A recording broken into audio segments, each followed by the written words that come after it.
Hey everybody, welcome back to a new videos channel in the year 2025. I mean, I hope it's this year when you're watching, right? So why don't we take a look at last year and how Vue and Nuxt performed there statistically. Let's go.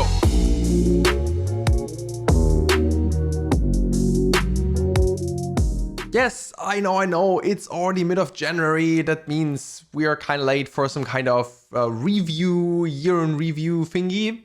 This still happens, more in-depth actually with Daniel Rowan late stage Vue episode where we talked about the latest and greatest Nuxt and Vue features and everything that happened in the ecosystem in 2024 and our, let's say, favorite picks there. So definitely check that out, link in the description as usual and somewhere here. But in this video, because, well, I don't want to do another podcast, right? I want to focus on what the state of JavaScript said about Vue and Nuxt, how to interpret the results, because there are a lot of angles there, how to, well, have the data and then interpret it, and taking a tiny peek, tiny glance at the JavaScript ecosystem in general. So let's open the survey and get into it.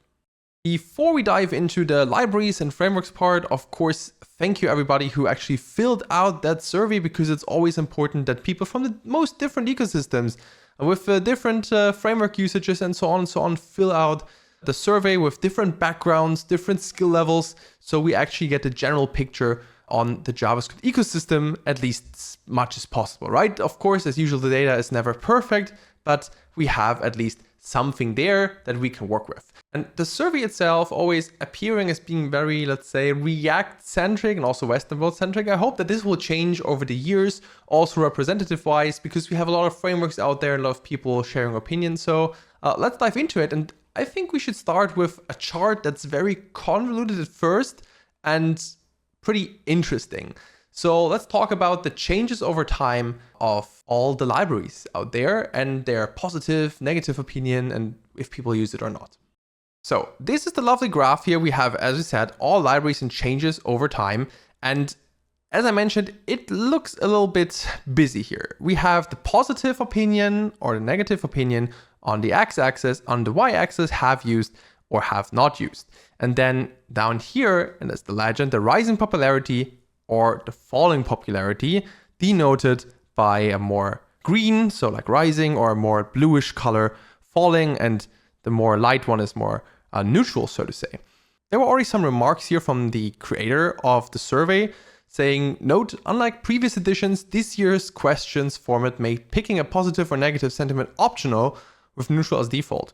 As a side effect, 2024 data points on this chart are generally trending back towards the center of the graph. And yes, we kind of see that here. It feels like things got all more negative. So even the rising stars of the ecosystem, like Vite, right, over here, has definitely gotten more negative compared to 2023 than positive, right? Which doesn't make much sense. There are some libraries in there that, or some frameworks and some tools that definitely deserve that in terms of usage. Here we see like, okay, Webpack definitely declined in usage, and maybe people had more negative experience now that they also use Vite in some projects. Jest and also React got some negative points there, but we'll talk about it in the frameworks. But for example, if we say meta frameworks here, we see, okay, Next.js getting a big part going negative here, but all the other frameworks going slightly negative. Nuxt, Astro, SvelteKit, there's almost no framework that goes slightly positive except Gatsby. And if you don't know what Gatsby is, well then no wonder, because it's legacy. Like, you shouldn't start a new project with Gatsby nowadays. Pick a different and better static site generator. It was React-based. We had even a Vue equivalent for some time called Gridsome. Maybe some of you remember that, but it is very strange that this now gets some kind of positive points in there, mainly because it's simply not used anymore, and why people should say, hey, it's more positive now compared to 2024. And same idea if we go further to monorepo tools and take a look at Learner, we have the same anomaly, because Learner is more or less deprecated. I think it's now the NX people maintain it, but it's not really a thing. And all the other tools trended, or like most of the other tools, PNPM, NPM workspaces, Yarn workspaces, even NX, Turborepo, always trending not only towards the center, towards negative. So that's definitely an anomaly here. And if somebody says, based on this chart, oh no, the JavaScript ecosystem is like getting worse, 2024 made everything bad, we have lots of negativity there, I don't buy it. I simply don't buy it because we right now have an ecosystem that has been way better than all the years before. We have a lot of alternatives. On the other hand, we have a central piece like Vite and also libraries like Vitest that make working with modern solutions a joy, and that almost means no matter which framework, right? Most of them are based on Vite nowadays, except Next.js, but that's a decision Vercel made in the end, right? So I really think right now people are not that unhappy. And interestingly, the survey, so the people also say that. Because if we take a look at the JavaScript happiness, which was filled out by 80% of the survey participants, then we have a score of 2.8 here, which is the same as 2023 and 2022 and also 2021. So people didn't get unhappy or happier with the general state of JavaScript here. When it comes to web technology, we see, interestingly, the same trend. Also, the same results over here. And that kind of means that even though it looked like in that big change over time graph that things got more negative, they really didn't. So did they improve? How would that look like? Well, I think that also depends in which framework you are in. And that's a nice segue over to how Vue did in 2024. So let's have a look. And for this, we start, of course, with the front-end framework overview here. And we have a few metrics. These are very important to take a look at. First, usage. Very easy. So there was an option to say, did you use it? Have you heard of it? And then either with, as we had said before, positive, negative, or neutral options to say, hey, I haven't even heard of it. In here, we see, of course, React very dominant still. Obviously, 82% of the people used React, which doesn't necessarily mean it is representative to all the developers out there, but to the people that were surveyed in here, so that actually filled out that survey. Vue, on the other hand, coming in a second with 51%, so that's also important. People had the option to choose multiple frameworks here, otherwise the numbers wouldn't add up, right? Which also makes sense. People might have used React and Vue in their career so far, and maybe Angular, which comes in third actually with 50%, so got a little uptick here, which is very nice. And then we see Preact, for example, Svelte 26 also rising continuously. But here we definitely see, okay, there is a big gap between React and Vue.js, probably also because a lot of people are settled on React. They don't really miss out anything. They're building stuff. But on the other hand, we still see that over half of the people have used Vue. So usage alone doesn't really mean much. We don't know, did they enjoy using it? Did they not? What's the idea here? So let's take a look at the other metrics. And the other metrics that could fit about, well, awareness, not that interesting, because React, Vue, Angular, 99% heard of the framework. Then for Svelte could be interesting because it's catching up there, still has a little gap. Interest, for example, also not really interesting in our case, but it sounds like, are people maybe interested in Vue? Well, that means more about, oh, I have heard about the framework, I want to learn it. And interestingly, all the metrics here went down to most of the years. There were only a few ones that didn't, apparently. So that's definitely something to consider. Actually, if we have a look here at Vue, we're still at 48% compared to 50, so a little bit less. It doesn't mean that less people are interested in Vue. That could also mean that they have used it by now. So it does in no way convey that, oh, Vue is less interesting. It just means that less people heard about it, and from the people who haven't used it, so heard about it, didn't use, want to learn.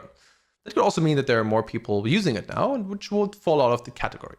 So let's take a look at the other interesting metric, which is retention. Because retention means a positive sentiment amongst respondents having used an item. So basically saying, hey, I used the framework and I enjoyed it, I possibly would use it again.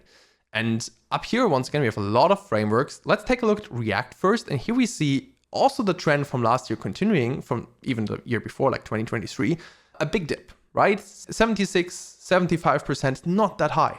But how about Vue? Vue skyrocketed somehow, right? We have this like down phase for a while since actually 20 kind of, for like 85 to 79, 77, 75, and now 87, which is kind of back to 2019. So you might wonder, why that? What happened that's brought Vue all the way up there in terms of retention again? Well, the typical consultant answer would be like, yeah, it depends. There are lots of reasons. But there is definitely one thing that I want to address here, which is easiest shown in another chart that we'll just draw ourselves real quick. And probably most of you recognize this poorly drawn but existing shape. Yes, it is the Gartner hype cycle. So for those who are not familiar with the Gartner hype cycle, it's basically always starting somewhere. So we have the two axes, right?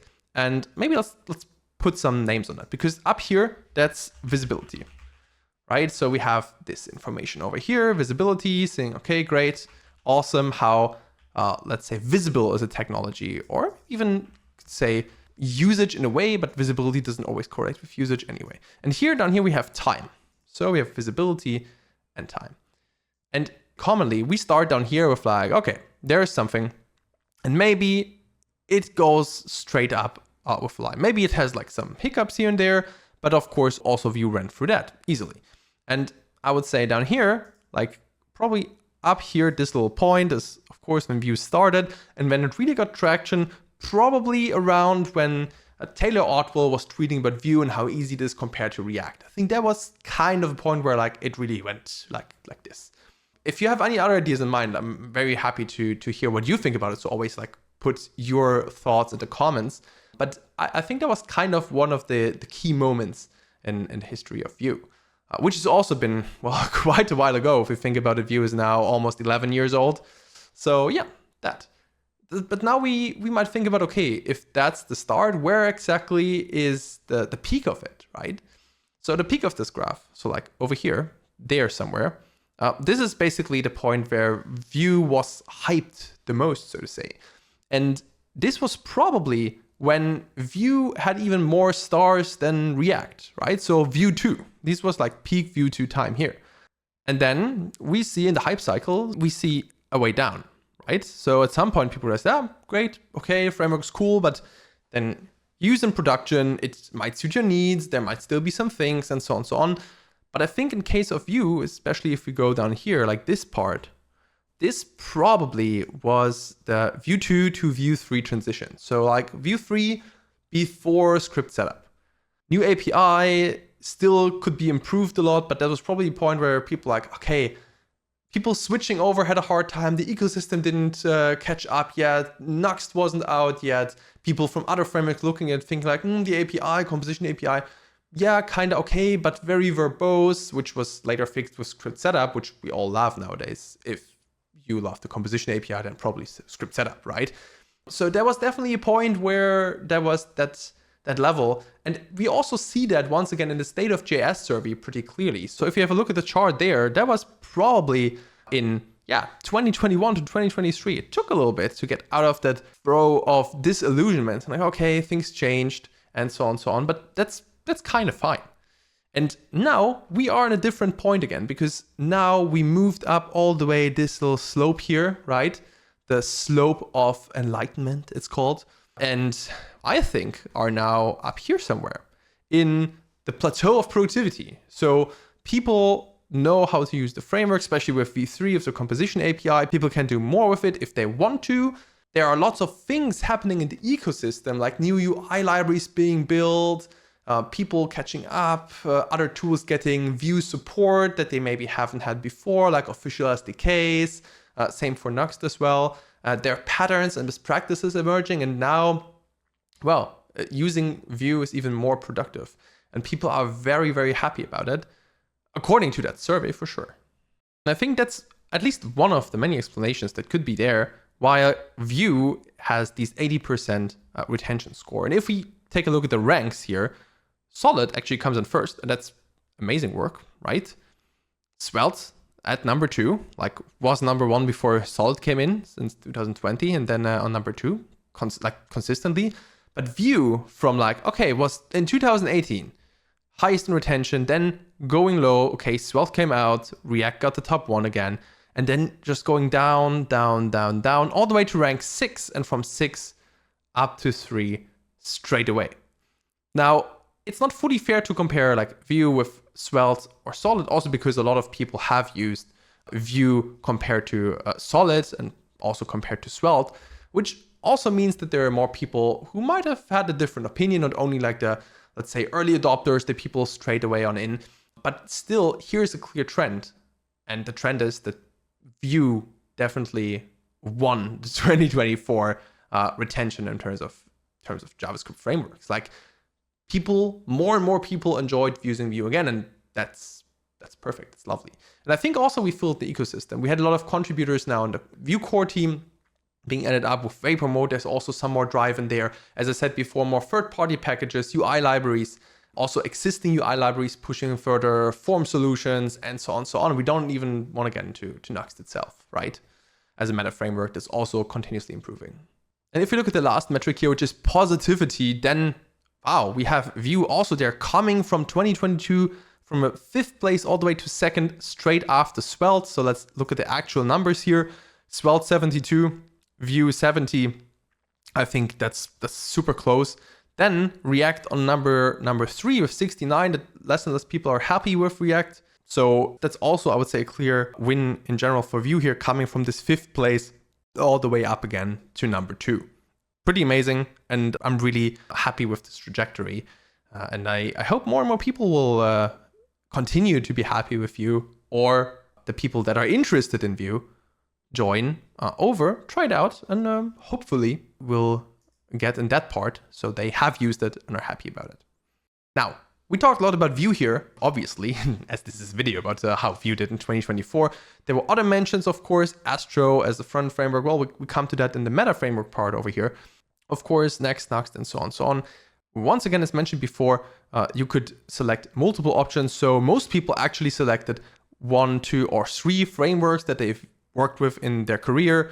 Only 21%, so not even a quarter selected only one framework.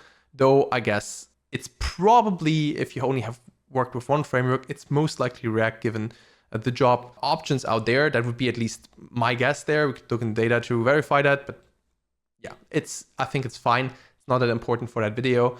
Nevertheless, that's also good to know and to consider that obviously you have opinions about multiple frameworks, and maybe you both enjoy using, I don't know, Vue and Solid and Svelte, but don't like Angular, or the other way around. Also, by the way, an important note on Angular, who also did an amazing job and a real big comeback. So in terms of positivity, they also moved from number 10, so almost last, back to 7 with all the amazing features, things that pushing forward. So it's great to see that also other frameworks recovered here more or less. But now all the way to the meta frameworks.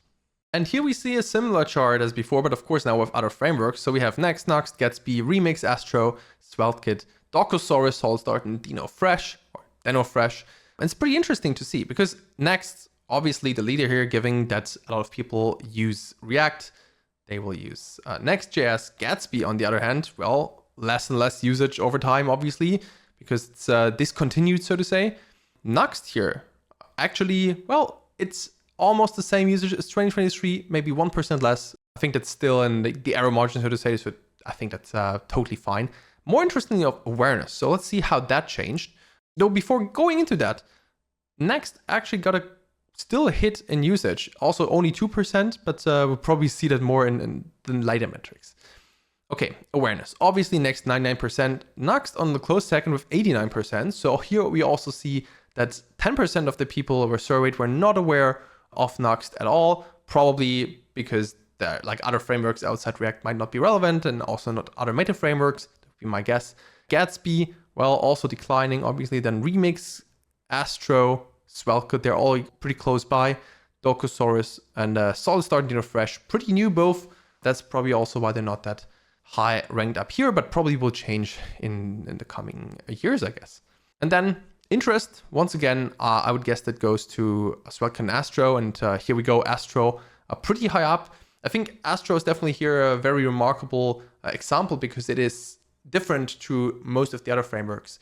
It is basically cross-framework available. So people using React or Svelte or Vue or Solid, they can all use Astro and put in their components as they want.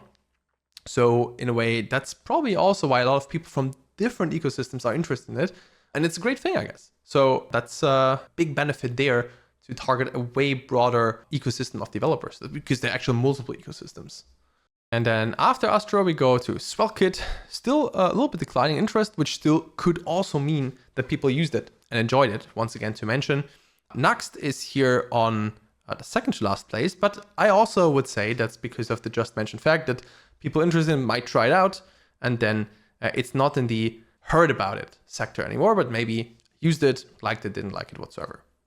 Retention-wise, let's see what happened here. Well, Next.js retention went down. So once again, to refresh here, positive sentiment if you have used it. So more people who have used it and say negative things about it. How about other frameworks? Nuxt.js, well, 5% up. So have used it and liked it. Kinda verifies the theory from before. Interest goes down to compare, okay, by like 3%. And even more people that said last year they might be interested in it, they tried it out and stayed. That's great. Or maybe changed their minds and hey, it's not that bad anymore. Or, well, if it was for them. I also wonder how much Nuxt 3 played into that. Not that Nuxt 3 was released in 2023, right? But there were so many improvements around that. And yeah, I think that's also a key part, plus all the development putting into the ecosystem. So really happy to see that retention is up here by quite a bit. And then, of course, other frameworks. Gatsby, it's a bit strange that this comes kind of back, but yeah, who knows? Could also be different people taking part in the survey. Then we have Remix, 80%, so similar to like Nuxt.js. Astro, very high up there. People very happy using Astro, that's great. Svelte with 90%, also pretty amazing rates. Dockersaurus, 73 is not bad. And Solid Start dropping by 5%, but I'd be interested in why that is. It's probably for... might ask in the Discord why people think about it though. And positivity, last but not least here. Once again, Next, we went over that in the retention part, went down, while Nuxt.js, slight uptick. So still roughly 50% said they have a positive sentiment who expressed the sentiment at all. That doesn't mean they have used it. It's also very important. It's just like, okay, hey, Nuxt, yeah, sounds cool. Maybe, I don't know. They seen a few things like, okay, that has a positive image. That doesn't mean they actually tried it, which can be a good or a bad thing. So that's why retention is tried and positive, while positive is just positive overall. So probably more people should give it a try, right?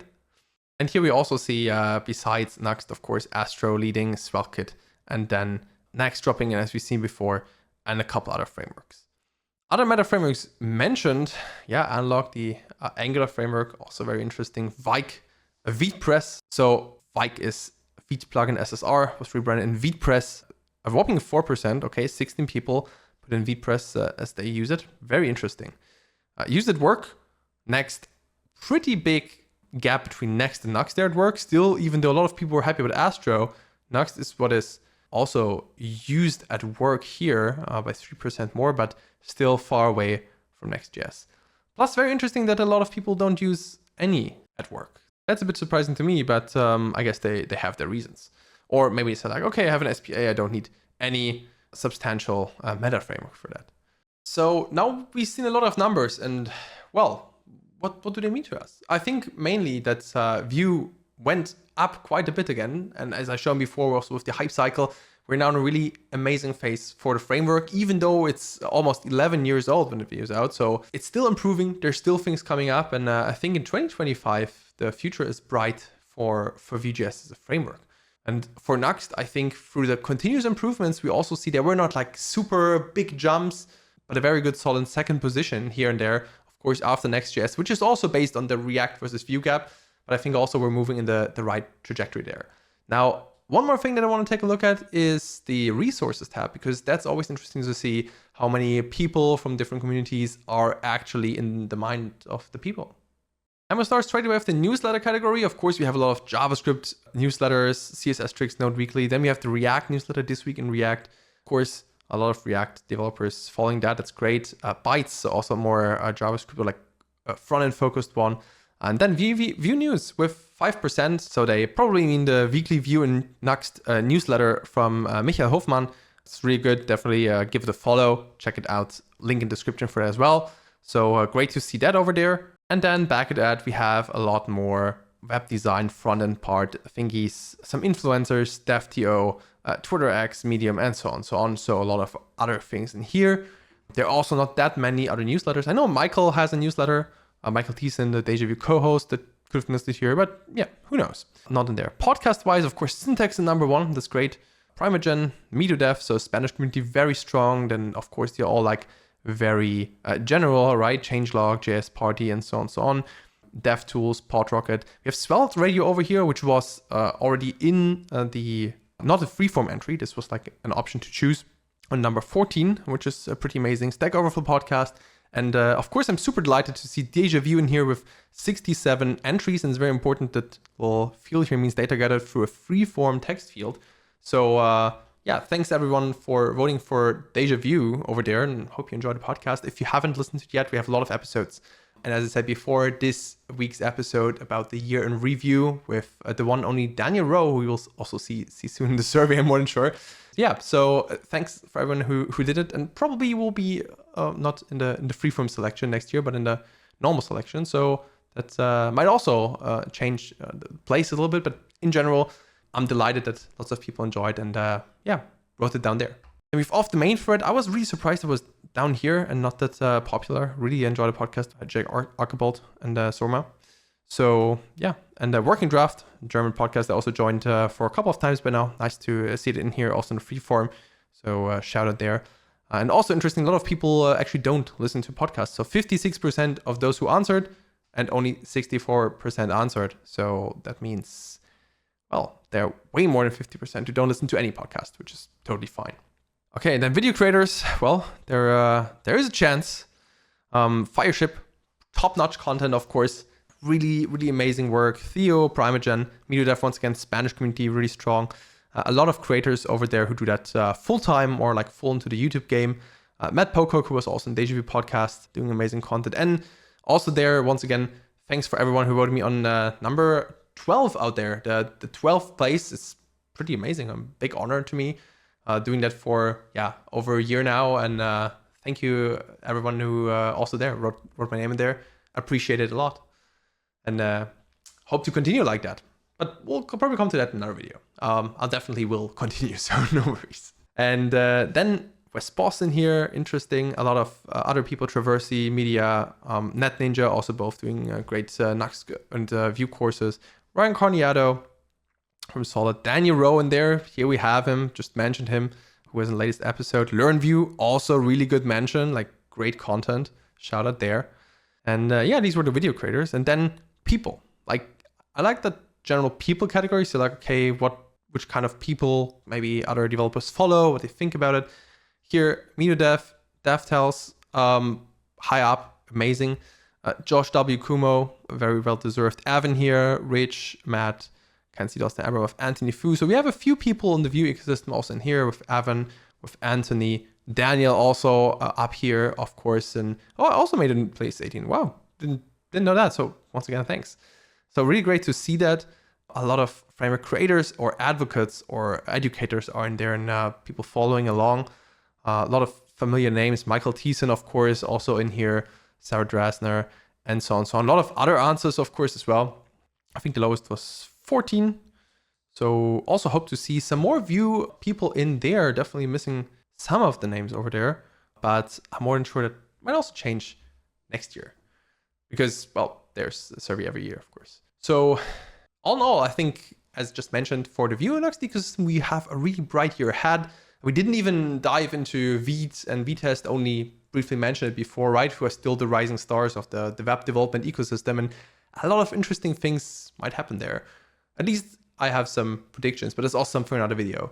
Now, the final question is, what do you think? Did you think Vue and Nuxt, they improved in 2024? Do you maybe come from another framework, feel differently? Please write all in the comments. I'm really curious how you perceive Vue in 2024.